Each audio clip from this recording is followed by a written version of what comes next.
Welcome back to Once Upon a Review. And we are going to do season 3B, Wicked. Yes. An entire recap of episodes 12 to 22. We're going to tell the entire Wicked story in one episode. Yes. Part of this is to catch us up because the new episodes are starting soon and we want to be current. We want to get you weekly everything that's going down. And part of this is because it's one story. It's one thing, one giant adventure, and we want to share that in one episode with you.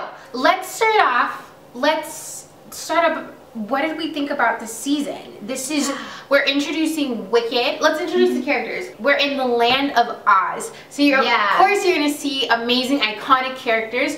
We're going to see the Wicked Witch. We see the Wicked Witch. We see Dorothy. Flying monkeys. Yeah, Toto. Flying monkeys. Good Witch. The Good Witch, Glenda.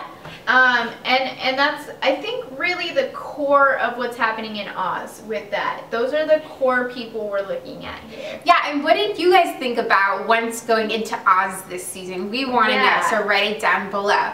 But, okay, a couple thoughts initially on Oz.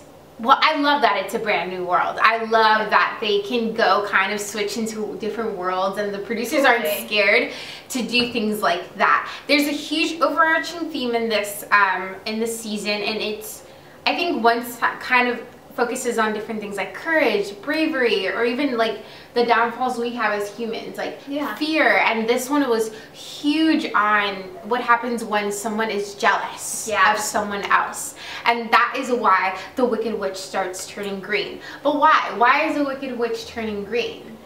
She's jealous, she's envious, she wants power, she wants a life that she never had. So during this season, it's revealed to us that she's actually Cora's illegitimate child. Yeah. She's Cora got around a little bit. So she ended up getting rid of the kid. Like, you're disowned, not mine. So Zelena kind of grew up not being wanted, not being loved, which Zelena is the Wicked Witch. She is the Wicked Witch. Zelena is the green Wicked Witch of the West. So she grows up watching Regina and watching Regina interact with her mother, and she thinks that Regina is loved. She thinks that Regina grew up with this perfect life. Yeah, she thinks that Rumple chose her to be her mentee. That she was like magical, because Zelena gets rejected time and time again. Yeah, once Zelena hits a certain age, she finds out that she does have powers, that she's different.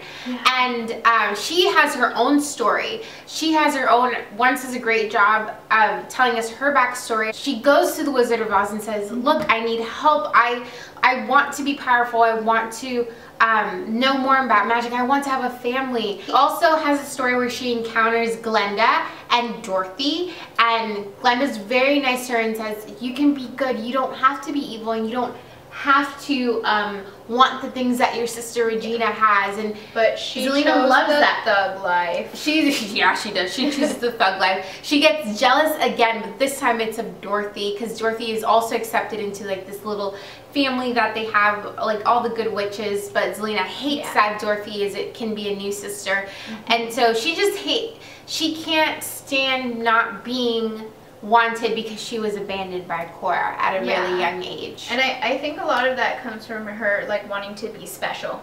She thinks that Regina's special, that Regina was chosen. Cora, but she really does not know anything about Regina's life. She totally doesn't. She's over fantasized this, but at the same time, if your parent gave you up and kept the other kid, like that's a hard thing to deal with. That's a hard thing to battle out. Yeah. Like just internally, like why wasn't I good enough for you to keep? And I think that's where a lot of the jealousy stems from is I wanted you to keep me. I wanted you to love me. I wanted you to be there for me and be my mom, but you chose somebody else. You literally didn't choose me. You chose her. She also has an encounter with Rumpelstiltskin in which she sees that Rumple chooses Regina to be his mentee. And tells Rumple, no, I can do better. I can definitely do better than Regina. Yeah. So Rumple says, okay, I'll take you on. You'll be my new mentee. You seem pretty heartless. And she is. She is. And she's beating Regina by a mile, but she makes a huge mistake. She ends up actually falling for Rumple, which is a huge mistake. Which seems to be what every single woman in chorus. Rumple got it going. Just like him. Which I don't understand because he has dragon skin and it's really gross. Yeah, and kind of weird that Korra was kind of in love with him, and now Korra's daughter is in love with him. Both of Korra's daughters were in love with him. Oh my gosh, I'm just glad that Regina's never in love with Rumple. Let's be honest. No, it's. But yeah, in the end though, as we've seen through the seasons, the one main reason that Rumple has her being anywhere is because he needs to enact this curse to get his son back. And to enact the curse, you need to give up the thing you love most. So Zelena makes a huge mistake falling for Rumple because now he is the thing she loves most and he will not permit that. Therefore, she can no longer be his mentee and he kind of tosses her to the side. So there's a lot of hell to pay when Zelena comes back. Yeah, that's even more rejection of you chose Regina over me. And I was in love with you. And yeah, and I was in love with you. So when Zelena shows up in Storybrooke, actually we don't know that it's her right away. She's definitely disguised. Incognito for sure. She's disguises herself as like just a person who's really great with babies. Yeah, she comes in as kind of this nanny character because Snow and Charming are pregnant. Oh my god, Snow and Charming are pregnant. They're having a kid. Oh my gosh, I love that. That is so good for these characters. But it's also a great choice. It's like really bad too because Zelena wants that baby. Why the heck does she want that baby? She wants babies. She likes babies.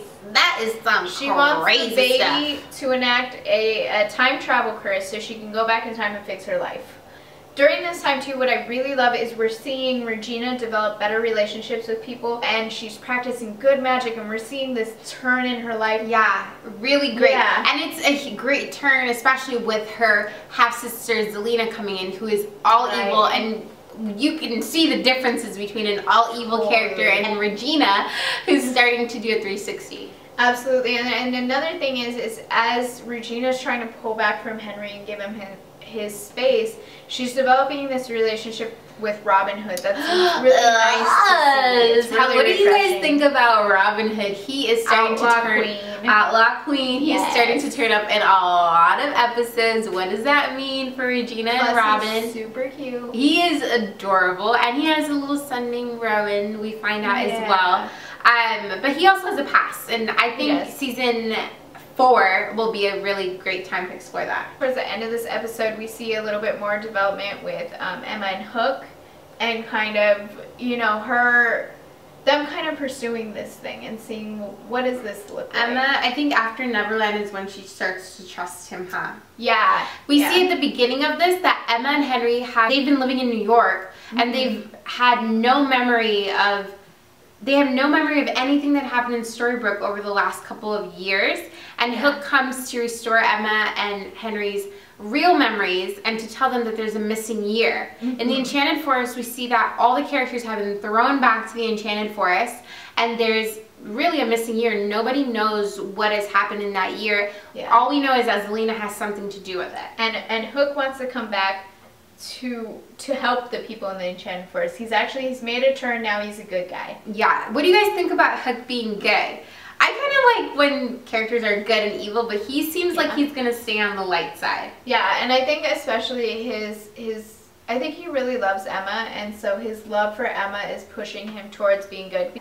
Okay guys, another very pivotal thing that happens this season, which is a thing we're gonna camp out on for a little bit because we didn't understand it fully as viewers. So Neil dies, and in order to he dies trying to save his dad. His dad is the Dark One. Him and Belle go to his castle, resurrect him basically. But in order to do so, he has to give up his life.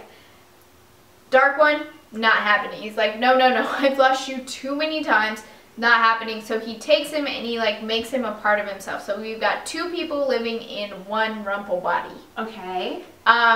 So in Storybrooke, this is still true. Neil's still inside Rumple, and so it's kind of like Rumple's going crazy, and he's having these schizophrenic conversations between him and Neil, and it's like, who's gonna take over? I don't know. Is it Neil I'm talking to right now? Is it Rumple? What's up? And Neil ends up giving his life up for Rumple and lets Rumple take over.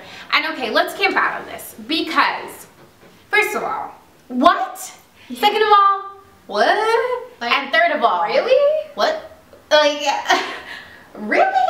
Like, you're gonna kill Neil off when you just dedicated an entire season 3A to Neil, to developing all of his story, giving us every Bay episode explanation, background explanation Not just that we possibly can. He literally got most of the highlights of season 3. Totally. And not just that, but he just declared his love for Emma and said, I'm not going to give up on you.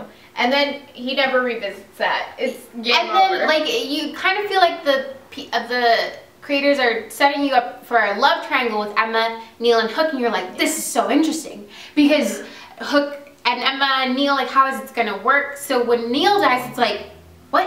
Hook automatically wins? Like, which I'm okay with. I like Hook winning. But I don't know, what did you guys think of Neil's sudden death? It came out of nowhere. They didn't even, like, set you up. Like, usually once it's good as setting you up as to what's going to happen, like in a prior episode. But it just, like, you're like, Neil's dead? What? And it has a lot of implications, like you said, for Emma. But also, Neil is Henry's dad. Yeah, and so that means fatherless. But he has 2 moms, so I think that makes up for it. Exactly. Also, it implies that everything Rumple worked for is void. Right? So does that mean he's going back to evil? Like, yeah, the creators set us up and they're like, Rumple did all this for his son, so now his son is dead. So this is kind of like a Hunger Games Prim situation where Prim just dies out of nowhere. Spoiler alert. Oops. I don't know what happened. I would have just replaced him with a different Neil if there was some sort of casting issue, but I'm not sure what happened. Though. Definitely. Yeah. And I think it's like one of those things like Rumple set up in the beginning, like villains don't get the happy ending. But Neil wasn't necessarily a villain. Neil wasn't a villain, but Rumple was. Like, straight up terrible villain. But I think Neil should have died way earlier on than all of this storyline. We didn't like Neil. We didn't like the... It was so different from Balefire, and it never explained why he got all scuzzy and gross and street urchin-like. Like, what is he, Aladdin or something? Okay. Flashbacks and you're doing current. So Once does a great job in picking actors that really match, like young Snow White really matched older Snow White. Young Cora really matched older Cora. Young Emma is really good at matching older Emma. And so young Bay didn't really seem to match older Neil.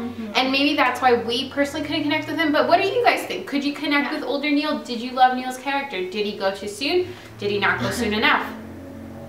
What do you guys think? Let us know. And what does this mean for Rumple in the end? Yeah, that's what I want to explore. And then, what does this mean for the end of the season? What happens at the end of the season? So, Zelena ends up being defeated in the end and is taken prisoner by all the heroes. Because Regina won't kill her. Wow.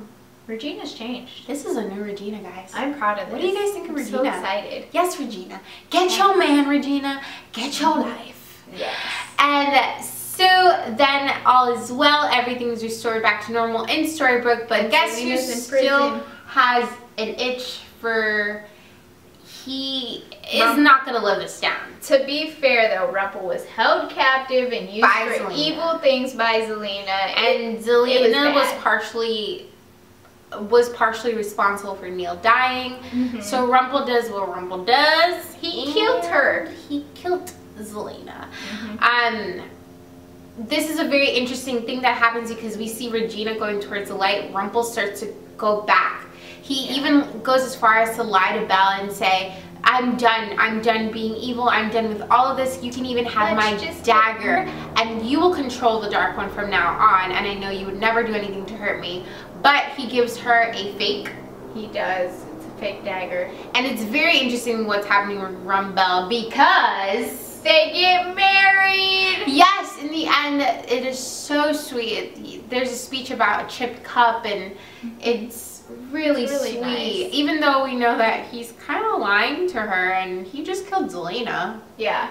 But what else happens in the end, too? OMG. The last 2 episodes are genius. So, when Rumple kills Zelena, the portal opens, and Hook and Emma are thrown back in time. They go to the time when Snow and Charming first meet, except they kind of mess it up.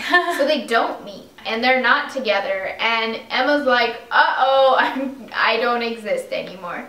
And so they have to go on this little adventure to like bring them back together. And at one point they go to a ball and they have to introduce themselves. Oh my gosh, and Hook is all just up like Prince Charming. Yes. And Emma has a beautiful dress on. And they introduce themselves as, I forget who Hook says he is, but Emma says she's Princess Leia. Which is my God. Hilarious. It's so Star Wars funny. plug. And it's so cool to see Emma in the Enchanted Forest in a beautiful gown. And I think I saw an interview with Jennifer Morrison saying that it is different. It is different when you're acting in that world and when you're in costume. And she had never gotten to experience that because she was mostly in Storybrooke. So this was her chance to be in the Enchanted Forest, full out princess mode, and that was just really cool to see. And it's kind of a glimpse into the life she could have had, you know? Definitely. But eventually they wind up getting themselves back by making a deal with Rumple and all those kinds of things, which we know is always bad. But there's a definite wild card at the end. Yeah. Something happens where Emma encounters a stranger and the stranger's up for execution. And Emma decides, I want to save this stranger. There's something about her that I can't put my finger on. And Killian says, no, we can't mess with history. Let her be executed. But Emma decides, what could it possibly hurt? Yeah, what could it do? So they bring her back, and it turns out that the woman they bring back is Maiden Marian, who is Robin Hood's wife. Before she died. So they brought back someone from the dead, basically. Really, and that messes things up for Regina because she was so in love with Robin Hood, and now Robin Hood's dead wife is back out of nowhere, and he is caught off guard. Completely caught off guard. And every Outlaw Queen fan was like, what? And Regina she just went through this great transformation. Amazing, good, light power. She's gonna kill people again. She's gonna go back to evil. It's on and cracking. It's on and cracking for her. She's like so ticked at Emma. Yeah, it's so bad. It's so bad. But there's another thing that came back with them in the portal. Something came back with them. Something came back. Some sort of vase. Ice starts seeping out. Like an ice like lake starts seeping out, and we just see a woman in a blue dress start creeping in towards Storybrooke. So it means let it go until season 4. Let it go until season 4, guys. I hope you liked our review of season 3, Be Wicked, coming to Storybrooke. Yeah, and that's it. Yeah, guys, leave your questions and comments below, and we'll see you guys in Frozen. Bye.